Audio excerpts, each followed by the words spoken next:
Hey everyone, Matthew LaCroix here with Hans Oreheim, the Swedish archaeologist who has joined forces with the team Ionis here to explore a brand new site we've never shown yet called Körzüt. Now this site has the largest megalithic walls we've ever seen in this region. And so what we're going to be doing is we're going to walk up, show you the wall, and then show you the entryway gate. And just to get a little information, this above us on the mountain here, just right above the hill here is two Susi temples that we had a very, very wonderful opportunity to be able to see. We were not able to photograph because they're doing active archaeological digs right now, but spectacular stonework, wasn't it, Hans? Yes, and the stone blocks there was very amazing to see for me for the first time. Yes. Absolutely some of the finest work, so polished so you can run your fingers across and not even feel a divot. Just spectacular. Now, the wall behind us is similar in the functionality seemingly as Ionis with some of these lower walls, but they are enormous. And so what we're going to do is we're going to go check them out and show some of them to you right now.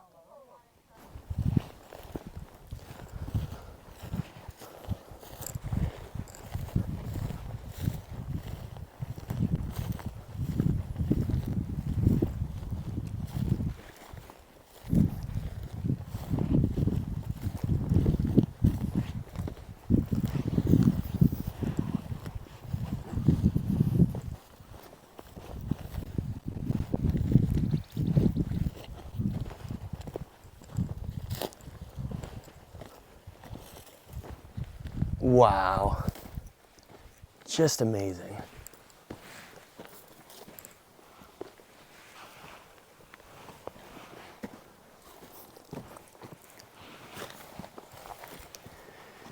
So here we are at one of the largest segments of walls in this area, and some of these stones are colossal. Robert Schoch was just here analyzing the wall, and he said that this stone right here in the center is at least 20 tons. At least 20 tons, and these are all built out of basalt, like we see at Kefkalesi and other sites. But absolutely spectacular. Now I want to point out, and Hans and I were just talking about this before, this wall has never been excavated, and we have no idea how far down it really goes and how large it is, right, Hans? Yes, and this wall, in fact, is still in good condition compared with the opposite side here, that they have taken the blocks and use it for the house structure. We hear also, they said. And we measured these blocks and they are huge, and why did they how did they manage to take them here is the first question. Yeah. And it's really nice to see, in fact. Yeah, we identified the quarry. It's on the other side of the mountain. But even having the fact that it hasn't come from an enormous distance, still cutting these blocks, being able to move them and put them to place is a colossal task. Not something that a simple Bronze Age, Iron Age civilization would have an easy task of doing, Hans. No. And you can see in the sloping area here, many stones blocks have just fallen down from the wall here. And it is a spectacular location. The scenery here is just incredible. And it has a lot of similarities to Çavuştepe in the way that it's one of these commanding volcanic domes that seems to sit over a very fertile valley looking over the region.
A lot more excavations are needed to understand the functionality of these incredible places.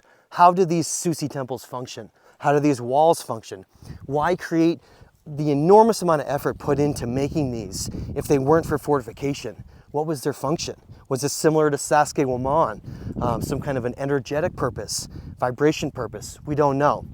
But as we explore further with experts like geologists and archaeologists and sacred geometry experts, we're going to get to the bottom of how these sites functioned.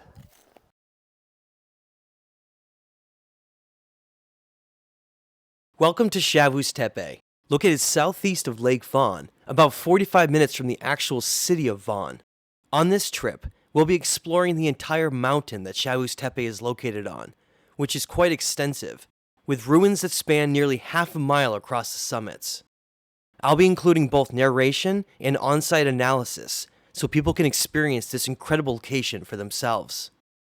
I'm joined by geologist Dr. Robert Schoch and archaeologist Hans Oreheim to study the megaliths, ruins, and artifacts of this enigmatic site.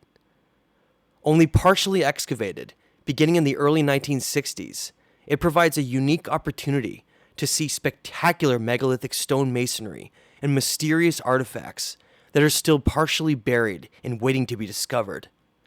Let's see what we can find.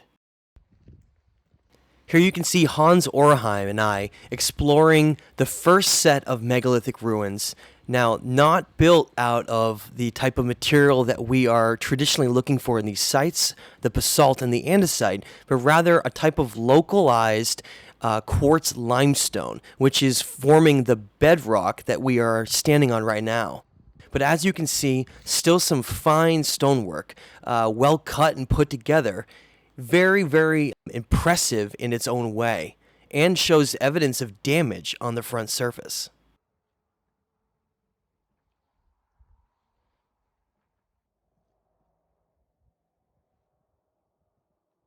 Now, basalt is not native to this mountain or even in this localized part of the region. It's actually from a great distance away, and as you can see, these are all local native stones, and it's actually cut from the quarry that's above where we're walking right now. Now, where I'm headed is down towards where these basalt T-pillars are. And now I will be analyzing these with Hans later on in the trip, but I wanted to walk down and show you where they are located to the beginning of the journey and just give you an idea of what the area looks like.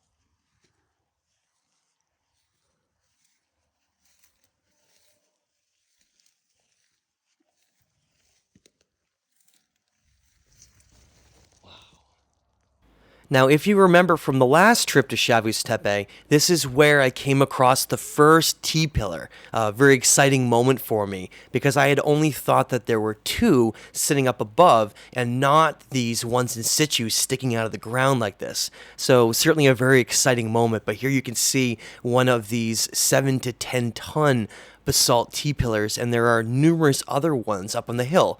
As I mentioned, I counted a total of 7. Here you can see one upside down. And as we walk further, they're scattered on this hillside. Without a doubt, one of my favorite parts of Çavuştepe, a memory that I truly cherish and look forward to coming back every time.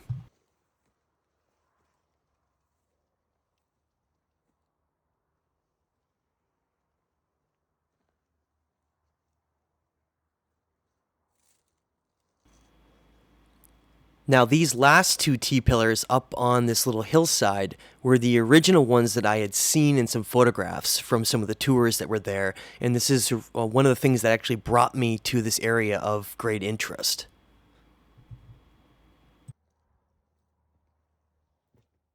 Here I'm joined by Hans Oreheim just past the T-pillars, and we're going to do an exploratory walk along the entire northern side of Çavuştepe.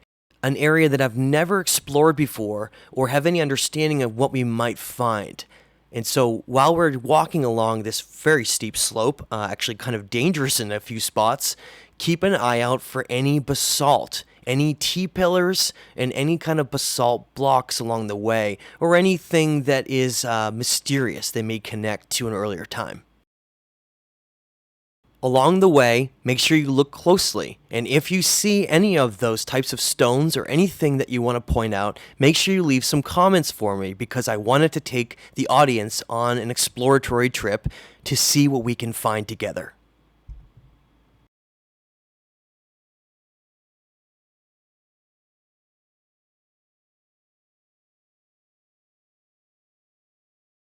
One of the reasons that the Urartians built a castle on top of what I believe are much, much older foundations was due to the nature of how this site has a natural fortification because of how steep the hillsides are.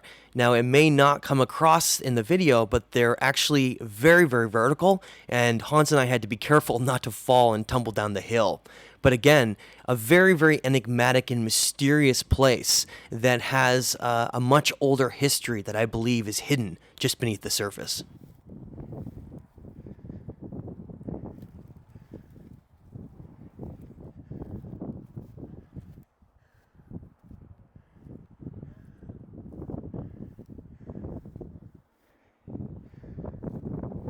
Notice that the walls are built into an existing bedrock ledges off to my right.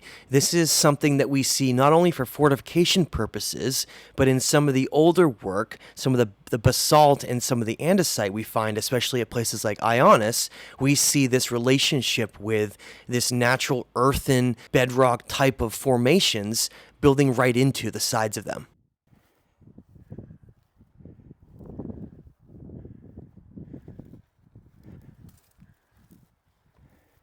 Now, what I'm pointing out right here is the type of buttress design of these old walls, and the reason that they did that is actually for structural integrity during both earthquakes, as well as to keep the upper slope from cascading down the hill during landslides. So it actually helped stabilize the slopes.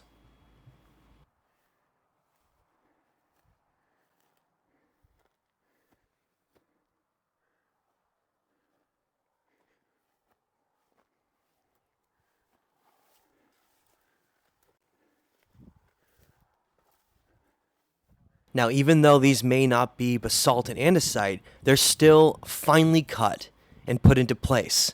A very, very impressive wall for sure.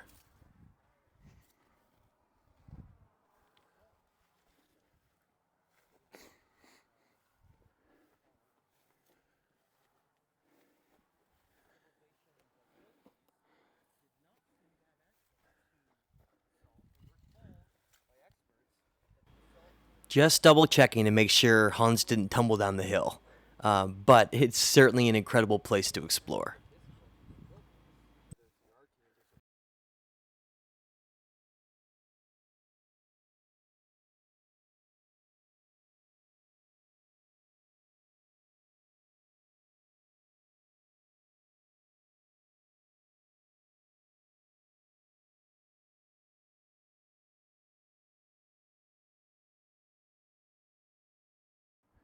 Now, here's an example of finding the first basalt column that used to be existing for a much larger structure above. And it may not look like much, but it's very different from the limestone bedrock around it. And here you can still see those finely cut edges for what once was an ancient basalt column. Make sure you let me know if there are any I missed along the way, because I certainly could have missed something important.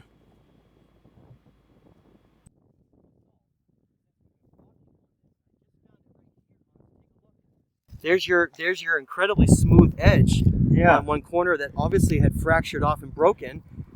This is the edge of a much larger stone. Absolutely. That has broken off from the top and fallen down here. And this is not unusual for basalt to just break off. Fracture and break. Yeah. But it was sitting right here, and it's the only piece we found so far. But that right there is potentially from the Susi temple, which is actually right above us, Exactly. right over on the hill. And this may have been part of that original temple that fell down here. Now, what kind of event could have blown those up essentially and thrown them down like this? Perhaps they have been cleaning up the area also and throwing it over the walls here. Yeah, it seems perhaps be better to go up a little bit. After finding that basalt column piece that had broken off, Hans believed it may have come from when the archaeologists were working up above with the Susi temple. I was under the impression that it might have been thrown down from some kind of catastrophe, some kind of an ancient event based on the difference in stonework at the Susi temple, which of course we'll be showing later in the video. Now, one of the things that we want to do on future trips is hike down below where the slopes reach the bottom of the valley on each side, because we did observe basalt blocks that had tumbled down all the way down the hill, and some of them may be very important for us to find in the future.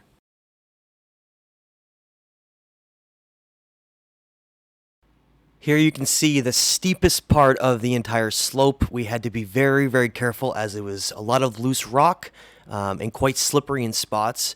But we decided to go and head up back towards the original walls to see if there were any more of those basalt columns or anything else that we could discover.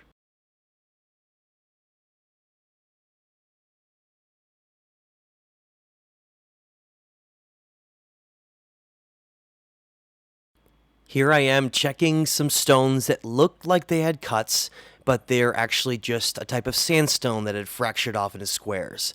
Be careful if something looks similar to something else, it may not actually be cut by tools or cut by humans. It might just actually fracture naturally.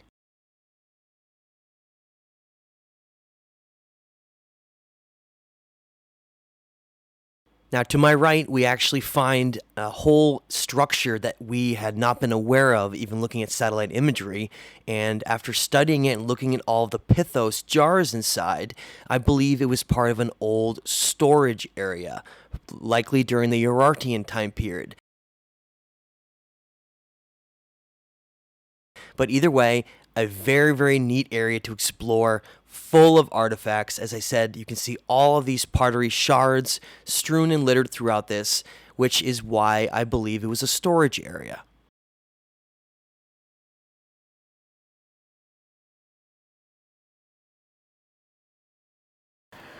Never know what you're going to find, Hans, huh? What work! This is very cool. Yeah, that's very cool. Okay, here's the edge of the wall. We're going to try to get over this.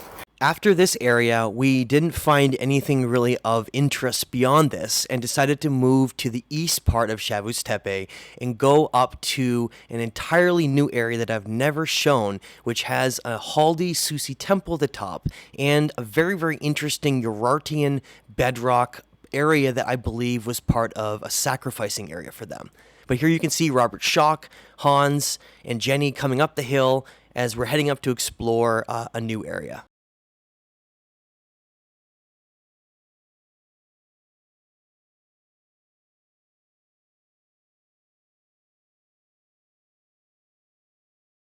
As we approach the top of the hill, I want to point out the very unique bedrock cutout work at the top here in a very vertical cliff face. Now, whether or not it was originally the Urartians that did that work is unknown, but certainly there is evidence that they used it for their own purposes, what I believe was likely a sacrificing site with probably animals for their local gods.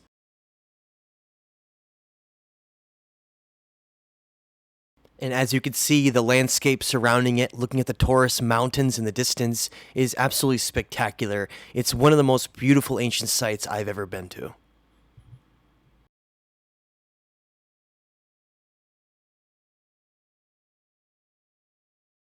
And as I mentioned, here is this enormous bedrock cutout that has evidence of walls surrounding very, very interesting niches.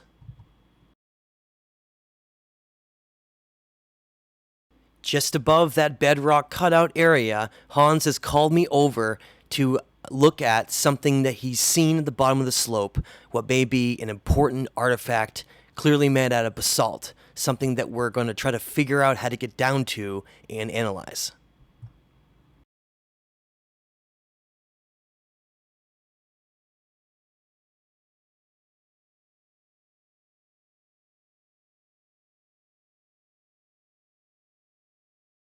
And here you can see this large basalt artifact, a couple feet across, that displays a type of architecture that is unique to anything so far we've seen at any of the sites. However, the slope is too steep to get down at this point, so we're going to find another way around. And at the top of the hill, you can see Robert Schoch to the right, photographing some of the basalt columns that are broken apart and scattered on the hillside, something that we'll be analyzing in greater depth after we get down to explore this artifact.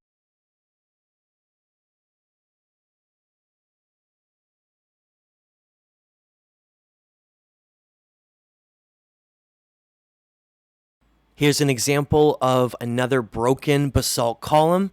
And make sure you keep an eye out for others, as these are certainly a key to this mystery of what the site originally looked like. And Jenny is also calling me down to show me some other basalt columns that she has seen that have tumbled their way down the hill. As you can see, these stones are not naturally fractured at those corners. They're actually cut and polished, and those edges are still present even today, after thousands of years of erosion.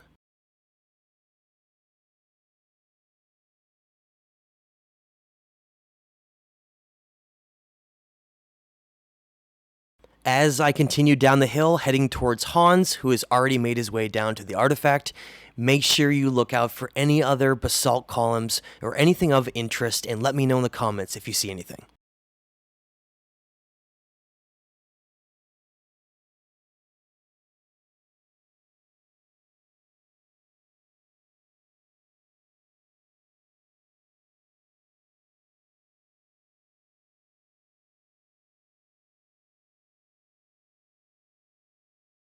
Here you can see that we made our way down to the next level, where these other walls, these limestone walls, were constructed along the edge for fortification from what I believe was a newer civilization. But I'm heading right down to where that large artifact had tumbled its way down the hill to analyze it with Hans Oreheim.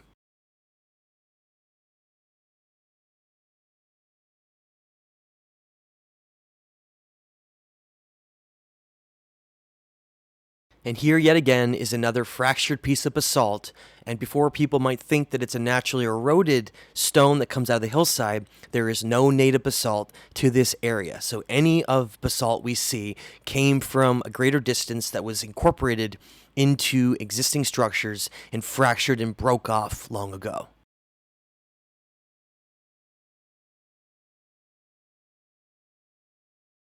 We were up above the hill, right up there, and we looked down and we saw a very important stone that we were looking for. And I just want to explain a little bit about what we're looking for specifically. Now, the walls behind us are made out of limestone right here. That doesn't seem to be, or potentially is not the same builders of what we're seeing in other parts of the region with this basalt and highly precise, well-carved basalt that we're looking for. And Hans saw this massive one right below the hill, and we wanted to come down and explore it. Hans, what are your thoughts so far on this incredible site? Well, it's a fantastic site, and when we now was searching for basalt here, we have also found, I think this is the piece until now we have found, and this have a little strange form also that we don't see in other days here. Exactly, and we've been seeing scattered fragments of the basalt all over the place, like it was almost blown up. And now we're going to show some other video when we get up there. We want to show this piece first and do a little analyzing on it because it's incredibly fascinating. Now here we have this piece that we went down an incredibly steep slope to actually find. We saw it from above, and we came down on this other side, and of course, what a great find. Hans did an awesome job seeing this. And Hans, show off some of the carved edges that may be indications of this being part of some kind of an artifact. Yeah, it has been. It must have been. And you have several flat surfaces, and you can see they're still intact. We have that phenomenon with basalt that they are cracking very often. They loosen, and you see it's a very rough surface here. Had been more flat, but now it's broken. Probably it has come from the top area here. And the strange thing with this one, you see, it's curved here, and we have not seen this kind of these pieces before earlier days. So it's interesting. So now we had to find out in which function it have had. Yeah, and I want to point out of everything that I've studied from this civilization here and all the basalt work and andesite, we've never seen this kind of shape. It presents a shape to me, it looks upside down. So if there was something of more interest, it might be on the opposite side. And I say that because the more finished side tends to be where there's more interesting things like symbols and motifs. Whereas on this side, it's a little bit more rough, but it's still well carved. Again, the biggest piece of basalt we've seen in this whole area looks like it crashed down here long ago. And until we can, at some point in the future, be part of excavations teams to see this, we're not going to fully know what its function was and what part of the temple or what part of this complex it came from. We are right now exploring around the backside to see if we can find any other stones. The basalt, here's one right here. Check this out, Hans. So here's one of the edges, and then here is some sandstone. What we're looking for is any of those large basalt. Here's one right here. This is one right here, but it's severely broken and fractured off. Very unfortunate. What could have broken these basalt like this is a mystery right now. We don't know. This is absolutely incredible though. We might want to get Robert Schoch to come down and look at that piece because it's incredibly interesting. Here's a piece of pottery, likely Urartians right here sitting on the top. And let's see what we can find. Here's another piece of pottery. This is all, there's lots of it here. Look at this. See? This is what's called a pithos. It's like a jug. Made out of clay, and we have a lot of fragments of that. Here we go. This is exactly what we're looking for. Here is another piece of basalt, but it's very broken. After investigating that large basalt block at the bottom of the hill, Hans and I headed back up to the Haldi Susi temple to investigate not only the large scattering of these basalt block columns, but also look at the Susi temple itself.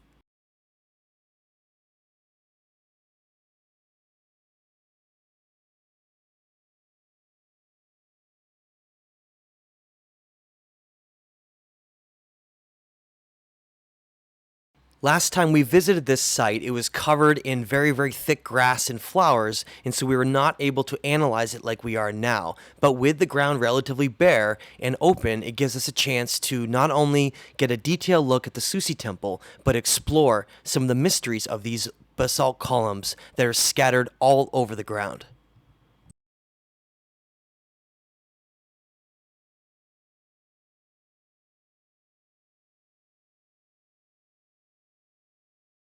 And here yet again is one of these basalt columns with an extremely fine polished finish on the outer edge, and you can see the contrast between the limestone blocks above of the Susi temple, clearly not made out of the same stone.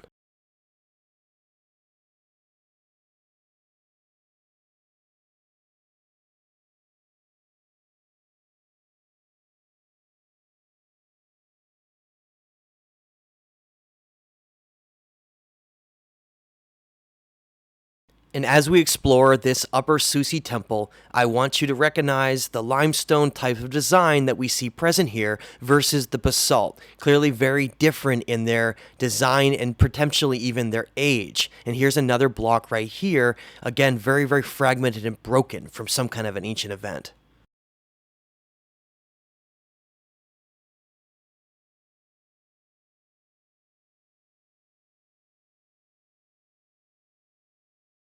And here you can see one of the large cornerstone basalt columns that was part of what I believe the original Susi temple was built out of entirely. Now, what could have blown it up or destroyed it to send these scattered and had the entire Susi temple rebuilt at a later time is still a complete mystery.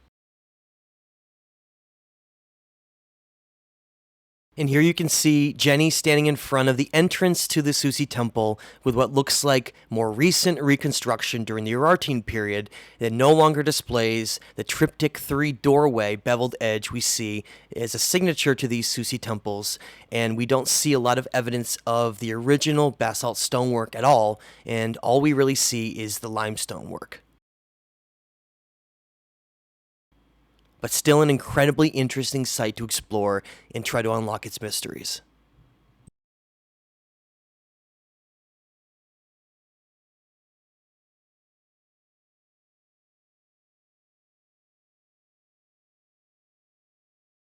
So let's head to the back side of the Susi temple and try to understand how it functioned and see if we can find any other basalt stones or any andesite.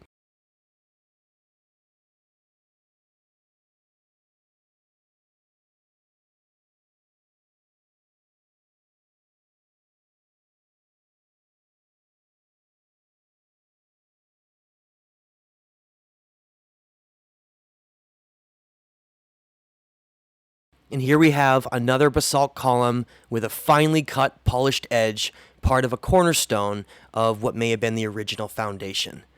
With what looks like on the backside severe erosion from potentially rainwater that has exposed some of the lower walls that extend down.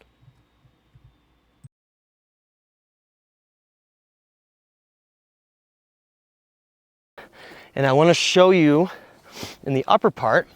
Up here, there's the scattering of these pieces. Here's one right here.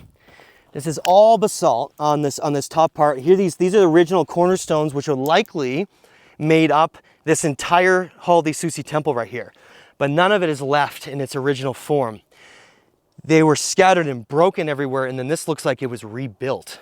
That's, of course, the great question. But one can't argue when you see all of these darker stones are the basalt. Here is an incredible edge. I mean, this is like almost laser cut. Beautiful, beautiful. And I want to show some more of these.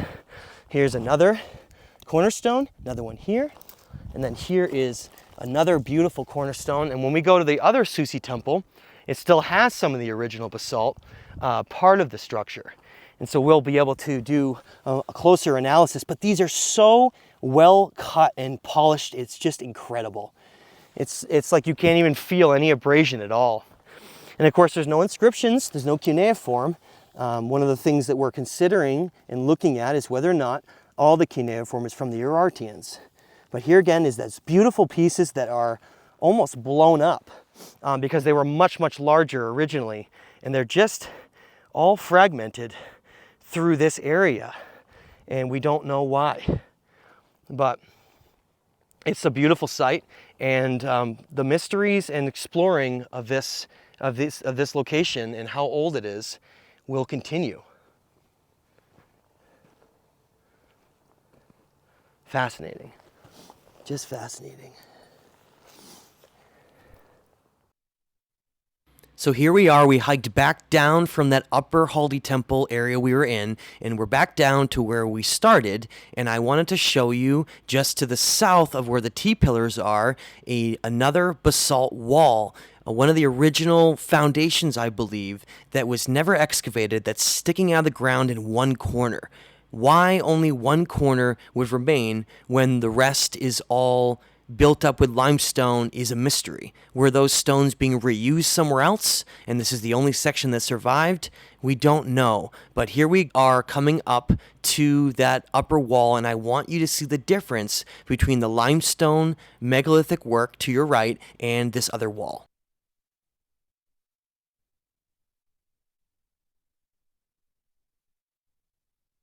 As you can see, there's only about a half a dozen of these stones left.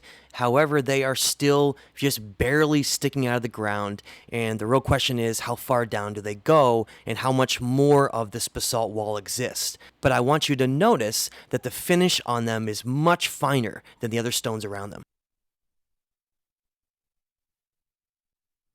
And just above that basalt wall, I am joined by Robert, Schoch, and Hans, and we are looking at a very important design of a column that resembles and perhaps is the exact same design that we saw with that basalt block before that had tumbled down the hill. And so these are not actually made out of basalt. It's a new type of stone that Robert Schoch has identified as being a type of quartz sandstone, which he has let us know is even harder than andesite and basalt and would be around an 8 or more on the Mohs hardness scale. So a new level of sophistication and advancement that we haven't seen.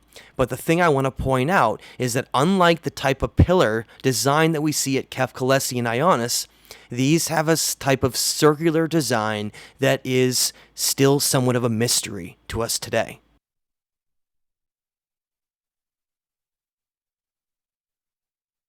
And here we have another one of these large basalt columns that I believe may have been part of the original wall that I had just shown down below and may provide the answers for why so much of that wall is missing. It looks like it was reused and recycled into another part of the existing structures.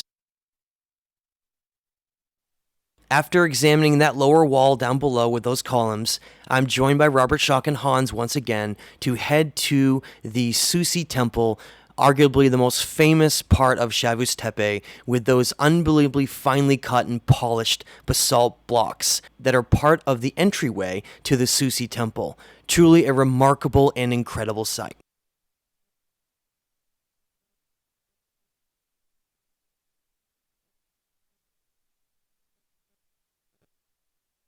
As we approach the Susi temple, the biggest question of all is, was this site reconstructed? As we saw up above at the other Susi temple, the Haldi temple, it was made out of only limestone but had basalt columns and blocks scattered all around the site. So was this the only part of the temple that was left from some kind of catastrophe and the Urartians came and potentially later rebuilt it?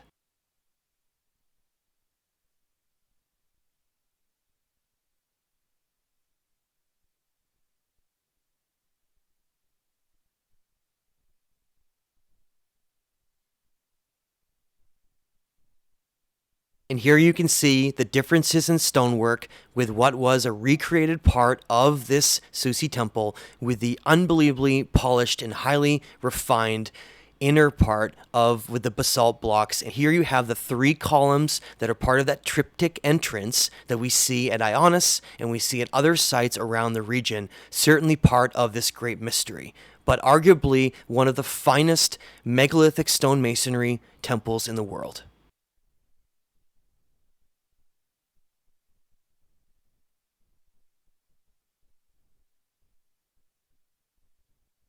Here we are at one of the Susi temples at Çavuştepe. I'm here with Hans, and this is the fertility god version. The Haldi temple was what we looked at before, and this is the fertility god, which is the dualistic aspect we see commonly in this. In fact, for instance, the Kef bas-relief from Kefkalesi has the 2 gods, Sheba and Haldi, on each side, and this is very similar to that. This would be the fertility kind of nature god side, like for instance, in ancient Sumer, Adad. And so this is it's like arguably one of the most spectacular megalithic carved sites I've ever seen. High precision. This is basalt, and it is so smooth and so well done that it is baffling to conceive how it was even done. And Hans, what are your thoughts on this incredible structure? Well, as you say, it's a very good quality here. I have not seen that in the other side we visit, but is it that quality we call the woman basalt? Yeah, there's different kinds of basalt, and we've been talking to experts, and they believe that this came from 400 kilometers away. And that is staggering to consider how they could have moved and then carved and put these here, because this is not a native stone to this area at all. Yeah. And the other thing I want to point out is this is the classic 3-pillar design of the Susi temple when you enter it. And that's that three type of pillar design we see on the Kef bas-relief as well. But for all those wondering and looking, I believe that this was reconstructed at a later time period based on the way that the stones are. And you can see that this is sunken down right here, because everything we see with this mysterious civilization we're exploring builds right on top of bedrock, which you can see inside. Yeah. And so, questions remain whether or not this was destroyed and then rebuilt from a later time period, likely the Urartians, 2800 BC. But incredibly mysterious, isn't it, Hans? Yeah, and here we also have the proof that they didn't have the basalt, so they made this one instead. And we also have some nice parts of this constructed wall we can show. We have it inside here and outside there also. And so, yeah, you can see where none of these basalt seem to be existing in the rest of the Susi temple. And that lends me to believe or ask the question of whether or not this is all that remained from the original structure. Yeah, and what do you say about this cuneiform? This is the cuneiform, and again, this brings up the question of whether or not the Urartians put their name in here and carved in to take ownership of a structure that was actually originally older. And this talks about Haldi being creating gardens and vineyards here. But I want to show you also these incredible quartzite sandstone on the backside that we have just looked at some columns that are made of the same material. And this would make the third type of stone that they seem to be building out of. One is basalt, the second is andesite. They're both igneous, but this is a different kind. And I checked with Dr. Robert Schoch, and he says that this third type of stone called type of quartzite sandstone is actually harder than even basalt, and it's around a 7.5 on the most hardness scale out of 10. Truly remarkable. Look at the finish on this and the work. This is looks like part of the entrance to the Susi temple. But Hans, this is spectacular, isn't it? Yeah, it is. And here also we have parts of the floor remains, and we also have an interesting corner here that we can see that should be and continue. The wall should continue here. If we come closer here,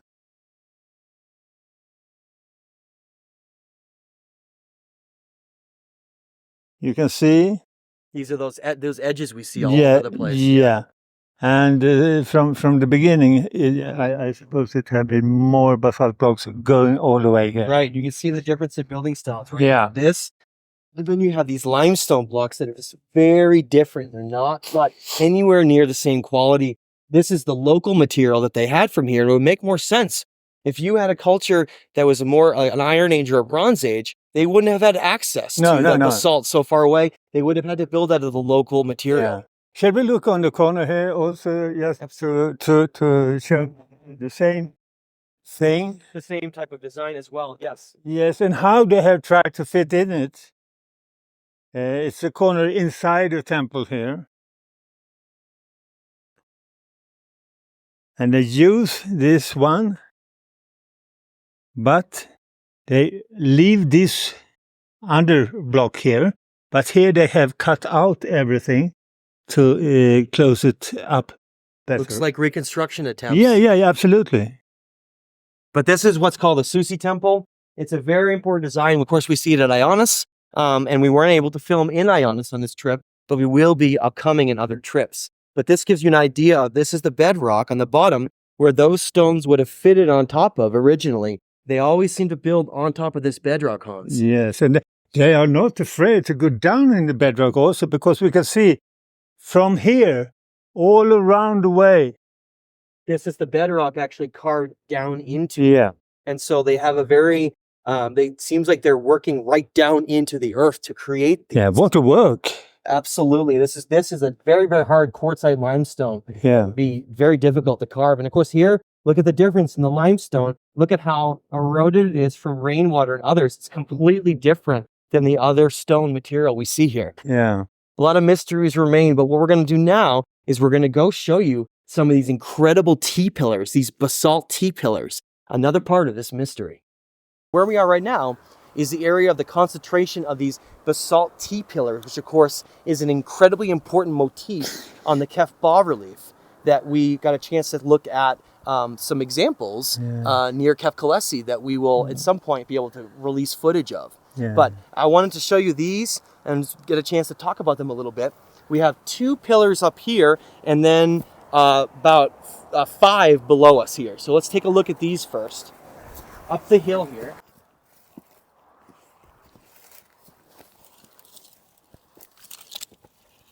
So here we are at the T-pillars. We've confirmed with our geologist, Dr. Robert Schoch, that these are around 7 to 10 tons each. And if you don't know, A ton is 2,000 pounds. So absolutely massive, Hans. But this motif is very important, isn't it, Hans, for what we're seeing? Yeah, it's connect a lot of questions with traces now.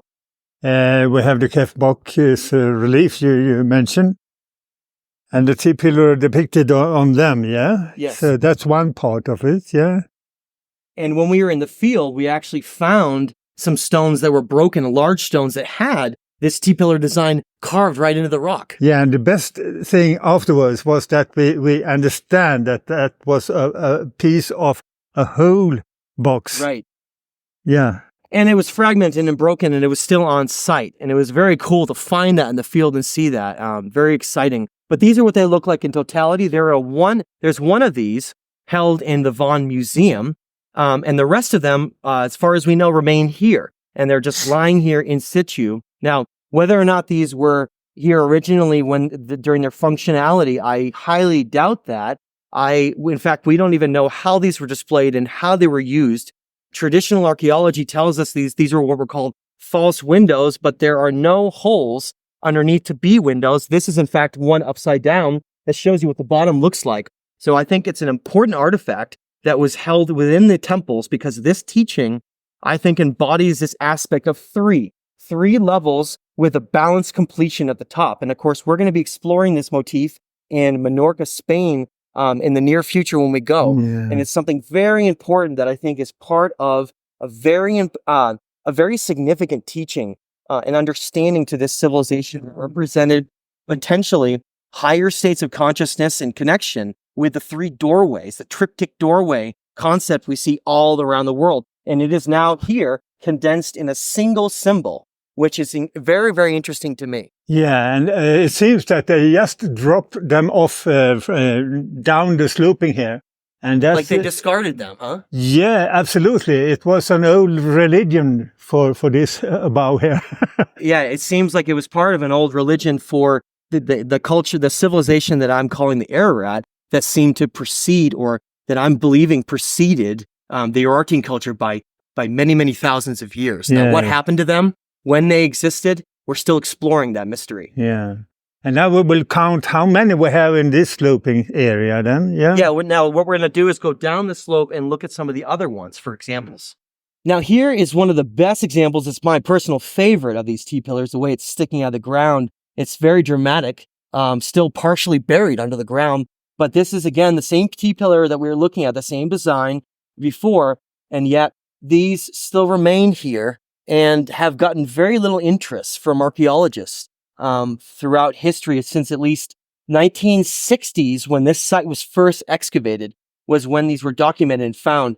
And again, they believe they're false doorways, but I have some major questions around that, Hans. Yes, and that is? How exactly these were used within it's very religious, ancient religious practices within, likely maybe within the Susi temples or something close to that. Is my thinking right now. Yeah. What do you think about this design? Well, the first interesting thing is we have the T-shape. I'm a little bit curious about the T-shape overall, and I must also say that we have found some holes also in this. Some of the blocks who is interesting. Perhaps it was something on the surface. Displayed on the front.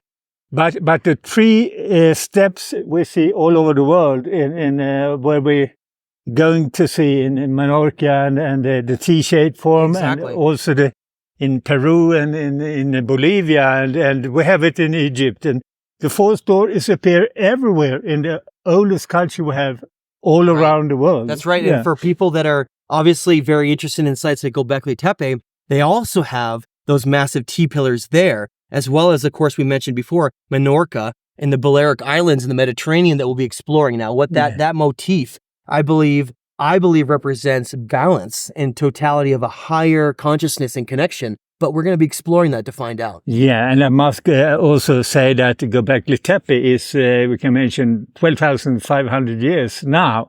So it's a very, very old symbol, this one.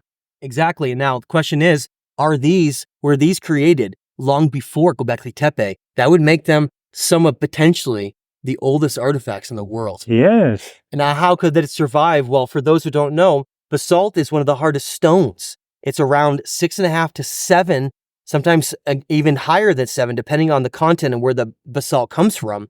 That at a 10, which on the Mohs hardness scale, which would make it extremely hard, very dense, and very difficult to weather and erode away. Yes, yes. Which is good for us because it preserves them here, this has been lying here for thousands of years, allowing us to try to put this ancient mystery back It's together. fantastic to see them here. Absolutely amazing. Yeah. More to come.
Join Paul Wallace and I for the Ancient Megalithic Tour in the Van area of Turkey, September 2025, to explore sites like Çavuştepe, Ionis, Kefkalese, and the Mehir Gate with us. We'll see you there. Thanks for watching.